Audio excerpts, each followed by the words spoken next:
The following program has been furnished and paid for by Ask the Expert Show. KSEV is not responsible for its content or the products or services offered. Welcome to the Ask the Expert Show with local experts in the field of health, legal, financial, and home improvement. Now, here's your host, Gary Knight. Hello, everybody. Welcome again to another great episode and this great weekend that we have for us here today. Ask the Experts, the aforementioned here, Gary Knight. And we got a quick show. They always go by quick. That's why we call them quickie shows. But we got our favorite man here. Are you here today, Harlan? Yes, sir. I am here live and in person. Harlan Pickett's live and in person. And did you have to make that big drive? That's not a big drive. It's beautiful weather out there as you get San Antonio away. It was a great drive today. Yes, sir. I love it. The new show you have, I want to remind everybody, you should remind them, what show do you have over here on AM 700 that Yes, started sir. last week? Yes, sir. Every Thursday from 1 to 2 p.m., the Health and Wealth Power Hour. Today, or this week, was our big kickoff show. Been a busy week, but, man, it's been a great week. Very good. And we got some more questions. We're all here about FESA. Is that correct? FESA, yes, sir. What do they do? It's the Federal Employee Service Association, right? Yes, sir. And as you may remember from last week, we started out in 2008 specifically helping just federal employees with their retirement and understanding their benefits. And we have expanded into the private sector, which is just about everyone that we're talking to today. And the reason we did that is simply because so many people kept referring us out to family members, to their neighbor, to mom, dad, their children, pretty much everybody. We had made such a big impact in their lives by showing them what those benefits could be, showing them how their retirement could just change, really have income that there's no way they could outlive, and they couldn't help but tell other folks about us. Now, all the years and experiences, it comes up to about 100 years. Didn't we talk about that last week? That's 100 correct. years of combined experience in the financial services. Are you doing well? Does that mean people can't call you because you're so busy and you won't have time to take care of these other people? What happens whenever you get more and more people to help is you hire more and more people to help those people, right? Right. And that is exactly what we've done. We have a outstanding group of individuals that are standing by ready to help folks right now, Gary. And I'll tell you what, that 100 years, you can go ahead and times that by about 5 now, because I would be surprised if we don't have over 500 years worth of experience now on our staff in this industry and financial services and insurance and all the different realms that encapsulate that, ready to help folks, ready to answer their questions, ready to give them the best advice for their specific situation. Speaking of questions, let's get that number out again for everybody that is just tuning in and doesn't know too much about FESA. It's 512-687-6202, or you can go FESA.com. I have some more questions, as we did last week, concerning FESA and Social Security, et cetera, et cetera. Okay. This guy or girl, it doesn't say, but doesn't matter, does it? 67 years of age is this person. Still works part-time, and this person's considering starting up the Social Security benefits. But the neighbor told me if I do, I would get less than I qualify for because I'm working. True or false? Okay, so it sounds to me like this person's 67, they're still working, and they want to take Social Security, but they're afraid if they do, they're going to get a reduction in that. Is that correct? That's correct. All right. Well, here's the situation. Until you reach your full retirement age, which can vary because of when you were born, you can take a hit on your income or on your Social Security in this case, because there is a requirement that you only make so much, and then they'll subtract your Social Security. In this individual situation, being 67, regardless of when they were born at this time, because they are already 67 years of age, that would not apply. So they're not going to do the income test on this person. They would be able to get their full amount, and because they're their full retirement age, they would get their full Social Security benefit and not have any of their income, their part-time income, or even if they wanted to go full-time, none of that would be affected. They could really have a full-time job making $60,000, $70,000, $80,000, $100,000 a year and still get their Social Security at this point. No taxes? Oh, there are taxes. There are taxes on Social Security. That is something that changed in 1983, that now there are taxes on that. They're going to tax 50% of your Social Security income unless you make a certain amount, and then they'll go ahead and they're going to tax 85% of that. So there can be taxes on that. Once again, the best way to figure out what your situation would be on your Social Security is go out to gofessa.com, fill out that request for a personal benefits analysis. And if you remember, we talked about this before, we will also do a Social Security maximization report for you for absolute free to make sure that you maximize your Social Security and get the greatest benefit. We're mentioning taxes. Does the taxes always go? It doesn't matter how old you get, from 65 or 90 now, you're still getting those taxes as much taken out or whatever it is for the jobs that you're working, correct? That is correct. Yes, sir. Just wanted to double check. Another question here. We got Harlan with us today, and this person found out recently that the mother-in-law received a huge raise in her Social Security benefits, over $1,400. I think the highest, some people are getting up to $3,000 a month. That's correct. That's pretty good money. This person is now receiving more than $2,300 each month, okay? She didn't tell us because she was really afraid it was a mistake, but it relieved so much financial stress that she didn't want to lose it. I understand. Could this possibly be right? And what could have caused this increase, Harlan? Okay, so it sounds like this young lady got an increase in Social Security. It's unexplainable to her, but it made such a great financial impact on her benefit-wise that she did not want to tell anybody because she was afraid she's going to lose it. You summed it up. Go ahead. Okay, so let's think about that for a second and think about the possibilities. If she was already taking Social Security, then you don't get a benefit by getting older unless, of course, you're just getting your COLA, your cost of living, and it wouldn't have made that big a difference, I promise. We're talking about a few dollars, certainly not $1,400. What it sounds to me like potentially could have happened here, and once again, the only way to really know is to talk to this person individually, but it sounds to me like there was a death of a former spouse. Okay. And what would happen in that case is the survivor benefit is actually 100% of what they would have received. So 100% of what that survivor was receiving as a benefit would now go to the ex-spouse if they were married for 10 years or more. Wow. That really is the only thing I can think of right offhand without getting more information that could have caused this. And it could have surprised her because, you know, there's a lot of folks that don't keep up with their ex. They don't keep up with the situation of what's going on with their ex, and it's a possibility that that person passed away without her knowledge, and all of a sudden she's getting that big increase from Social Security and would not have known that it was going to happen. Very good. Yeah, it makes sense to me. This person's always had group insurance, right? Okay. Through the job, the entire job.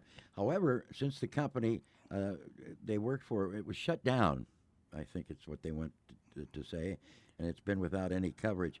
Is there any options for this person? Okay, so they were working probably, you know, we can only guesstimate here, but they were probably affected by COVID. Their company decided not to proceed with business anymore, or COVID decided they weren't proceeding with business anymore, and the company shut down. And now this person who's always had group insurance is without. Interesting situation in this person's life, because if you've never had individual insurance, you really don't know which way to go. Okay. You obviously hear a lot of things about Obamacare, about the marketplace. You're hearing commercials all the time about Medicare even, and you don't know what you're going to qualify for. One of the things that FESA's sister company, EagleCare Health Solutions, offers is a plan for folks that are in this situation. And EagleCare Health Solutions is exactly designed for people that may be in between jobs or even need long-term coverage, or an employer may be looking to provide coverage for their employees. What this individual may also qualify for very well is an Obamacare plan. And the reason for that is if they are out of work and they are low income, they may qualify for a good subsidy. And even if it's a stopgap to get them through until they get another job where they have insurance, then that may be a good place for them to be. Now, just like on the financial side, to find out what their best situation would be, it would be really behoove them to go out to eaglecarehealth.com and request more information, because regardless of what their need is, we're going to make sure that they get in the right plan. So eaglecarehealth.com would be the place to go and request more information on the health side. And that'll be mentioned throughout the half hour here anyway. So, and the telephone number, let's get that out. Why don't you say it? Because I think my eyes just went bad on me. No worries. Best number to contact us is at 512-687-6202. Or gofessa.com. Harlan Pickett is with yours truly, Gary Knight, on Ask the Experts. We'll be right back. Don't go away. The Federal Employee Service Association, FESA, helps federal and non-federal employees. In 2008, a group of individuals with over 100 years of combined experience in financial services created an organization with a service-first approach. They began by becoming federal benefits specialists and helping those employees understand their benefits at no cost. In 2017, they took their experience helping federal employees and made the same services available to the non-federal worker. With a service-first, at no-cost approach, they utilize the retirement income planning philosophy of people are living longer and must have a guaranteed income stream they cannot outlive. At FESA, one of their newest free services is Social Security Maximization. Highly trained individuals, supported by sophisticated software, are available to make Social Security claiming a peace-of-mind experience. An individual can receive hundreds of thousands of dollars and sometimes millions of dollars from their Social Security benefits. It is very important that decisions are made that maximize that income stream. Whether they're working with Social Security, pensions, or IRAs, FESA begins with a free personal benefits analysis to help you understand which benefits are available to you and what you may be paying for that you cannot use. Human resource departments work for companies, but FESA works for you. Contact FESA today at 512-687-6202 or log on to gofesa.com. That's gofesa.com. We are back. It's Ask the Experts with Gary Knight and from FESA, Harlan Pickett. We're here. Harlan's here to answer your questions. Harlan, I just got off the telephone. Somebody didn't have time. Their battery was running low on their cell phone. And we were talking, they said, about direct primary care last show. What is that exactly? All right. That is a great question. Direct primary care is a membership program that many doctors are offering now to help folks get the actual care they need in a much better setting. Gary, so here's what it really looks like. Okay. Imagine your last trip to the doctor, and if you're like most folks, if you got to spend 5 to 7 minutes with that doctor, you felt pretty blessed that you got that much time. Write questions down before you go in, right? That's exactly right. And a lot of times, everything that you've really had interaction-wise, you've had with the nurse or the person that took you, and therefore you don't really get to spend a lot of time with the doctor. They pretty much come up with what's wrong with you in their mind already before they saw you. They've looked at a computer screen and used that information to decide what's going on. What direct primary care does is it helps you build a relationship with that doctor. Imagine, if you will, being able to spend 20, 30 minutes with that doctor, getting to know them better, them getting to know you, getting to know your lifestyle, more about you so they can better help you access the care you really need. And instead of you being scared to go to the doctor because of what the cost may be, direct primary cares offer low monthly memberships. And then when you go see them, either a zero or a very low copay to see that doctor as many times as you would like. For someone that has chronic issues such as diabetes or thyroid issues or any of the number of things we see that almost at epidemic levels nowadays, it is an outstanding way to make sure that you get the care that you need. Very good. We're talking with, let's explain my eyes, now my hearing's going out.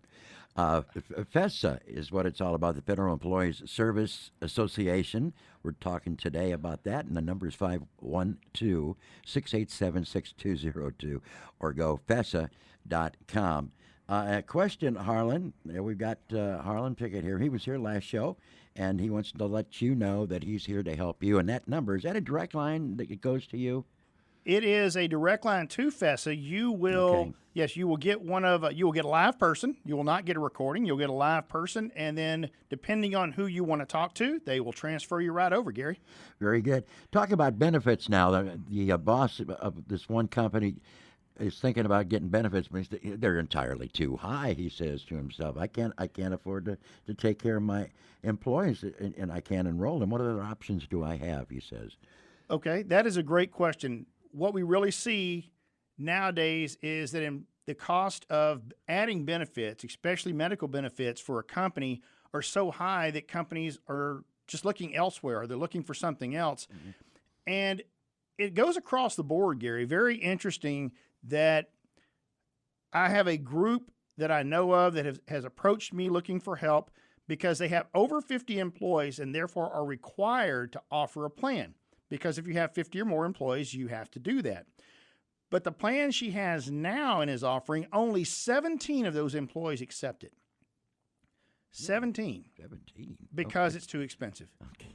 Now, she has to offer something. She's required to by law, but only 17 people will accept it. And because they offer it, those people that don't take it cannot get an Obamacare plan, because if you're offered insurance at work, you don't qualify for an Obamacare plan. You don't get a subsidy. Between a rock and a hard place. Rock and a hard place, absolutely. It is one of those situations where if they could offer alternatives, such as Eagle Care Health Solutions, or any other of the federal plans that could work in their situation, or even level-funded or self-funded plans that a lot of folks don't even know about, then it could change the whole lifestyle of those employees. Think about how many times those employees may want to go to the doctor and they simply can't because they don't have insurance. And even the ones that do have it, from what she told me, it's a very high deductible plan, and those employees are afraid to use it. There are some options out there. And once again, I really, really think that folks should go out to EagleCareHealth.com, request some more information, and we can show you what your options are. That's EagleHealthcare.com? Eagle Care Health. Okay. EagleCareHealth.com. There are a lot of things online, too, that you can check out. How about HealthShare memberships? They seem to be gaining popularity. Can you tell us a little about that? Is that good? Absolutely, yeah. Healthcare memberships are certainly gaining popularity. You see more and more of them, hear more and more of the commercials. Yeah, if you go out there and were to Google for that right now, you would get lots and lots of hits on HealthShares. There are HealthShares that are just for Christians. There are HealthShares just for Catholics. There are HealthShares that will accept anybody. But the one common denominator about a HealthShare is that it is a group of people that are looking out for each other. And what that means is they have all decided the best way to take care of one another is to share expenses, or what is commonly called in the industry needs, with one another.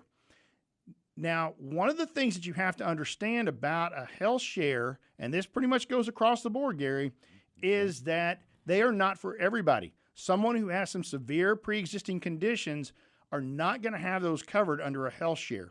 So you really got to look at the different offerings they are and make sure they work for your family. In many cases, they are an outstanding place to put your family, save you lots of money.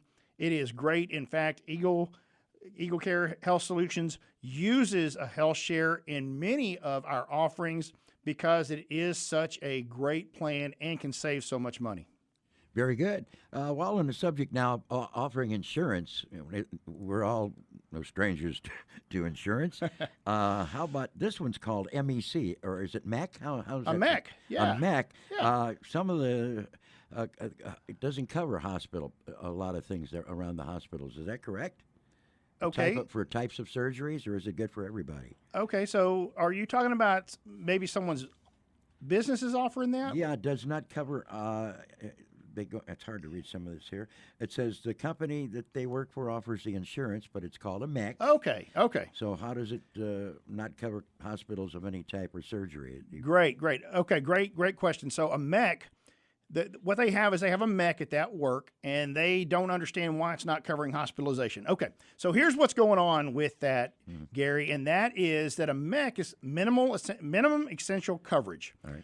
Now, all you have to have that minimum essential coverage is a plan that covers preventative care. If that plan covers preventative care, it doesn't have to cover anything else. Many employers, to save the monies and so that they can offer a plan that they are required by law to offer, are offering MECs, but they don't cover hospitalization. They only cover your preventative care. They may have copays for doctor's visits. They may even have copays for urgent care and ER, even things like your x-rays and many things like that. But if you have to have a surgery, they're not going to cover a penny. And people are obviously surprised by that, right? Yeah. And they should be notified of that by the HR department that they have, but a lot of times smaller companies in particular just don't have the time or personnel to make sure folks understand exactly what they have. So a MEC, while it can be a good plan paired with something else, by itself, there is huge gaps there that people just are not ready to fill. And it might not be good for them, and they're paying for it. Is that correct? That is correct, absolutely. Whoa, we got to get you changed here real quick. This person's been shopping for a new life insurance policy online. There's a lot of options. Oh, yeah, there are a lot of options out there. How can this person determine which one is best for them? Very good question. They're shopping online for life insurance, and when you do that, you're going to come up with more options than you can ever imagine. Obviously, everyone's got the best deal. Mm-hmm. If you don't believe them, just look. Just click on the link, and they'll tell you they got the best deal, right? All right. And unfortunately, what happens is unless you read the fine print, a lot of times you don't know what you're getting into. And what you can find is that you just got into a 5-year, possibly renewable term, and that price is going to go up dramatically after a year or after 5 years. And a lot of times people are not even looking for a term. They may be looking for a universal life. They may be looking for a whole life. They may be looking for a modified plan. There's just so many options out there that unless they go through the procedure of looking at their exact situation. Mm-hmm. And remember, everyone is different, Gary, and so you got to look at your situation. What my needs for life insurance are not going to be the same as yours. It's just not going to happen. And it really wouldn't make any difference if we were the same age and lived in the same city and we were neighbors. It still wouldn't be the same because you have to look at what our individual situations are, what our health situation is, what age our children are, what our future really holds. A lot of times you have to look at that. What are our goals? When are we looking at retirement? So many different things you have to look at. And so I recommend anyone trying to decide what is the best life insurance for them. Once again, go out to gofessa.com. Get your free benefits analysis. If you will do that, we will make sure that you have the best advice so that you get the plan that is best for you. Not the plan that is best for me, Gary. The plan that is best for you when you go out and get that free benefits analysis. It is overwhelming. It is overwhelming. Yes, sir. It sure is. And you're here to help. Yes, sir. And your number is 512-687-6202 or gofessa.com. Yes, sir. Harlan Pickett and Fessa. That's one S, Fessa, right? That's correct. Yeah, FESA. I'm getting better. Term life insurance policy, someone's looking at. It's expiring very soon. I think it's October 1st, they mentioned. The person's going to be 53 at the time. Would another term policy be the way to go at that time? Would another term policy be best for someone whose policy is expiring October this year, 1st. 53? I really kind of have to go back to how I answered the previous question. It's almost the same thing. It really is. It's almost the same thing. They really need to go out and get an analysis of what their situation is. It may or may not be. At 53, I have friends that have grandchildren, and I also have people that have kids that are still in high school at 53. So you just don't know what the situation is. Both of those two are totally separate situations, and I just can't tell with the information we have exactly what would be in their best interest. So once again, go out to gofessa.com, get your free benefits analysis, and let us help you find the plan that's best for you. Give them a call, too. You go that way, 512-687-6202. Harlan Pickett, we're running out of time. Tell everybody about that new show. Second week's coming up, Yes, sir. I can't believe you're running me off so quick again, Gary. My goodness. Busy. Yes, sir. But I'll tell you what, we get more in-depth in all of these issues across the board every Thursday from 1 to 2 o'clock at the Health and Wealth Power Hour. Join me each week as we delve into all of these interesting issues that I know keep you awake at night, Gary. I couldn't have said it any better. Thank you much. We'll see you again next time here on Ask the Experts from AM 700 KSEV, the voice of Texas. Bye-bye, everybody. Thanks again for tuning in for another Ask the Expert show right here on AM 700 KSEV.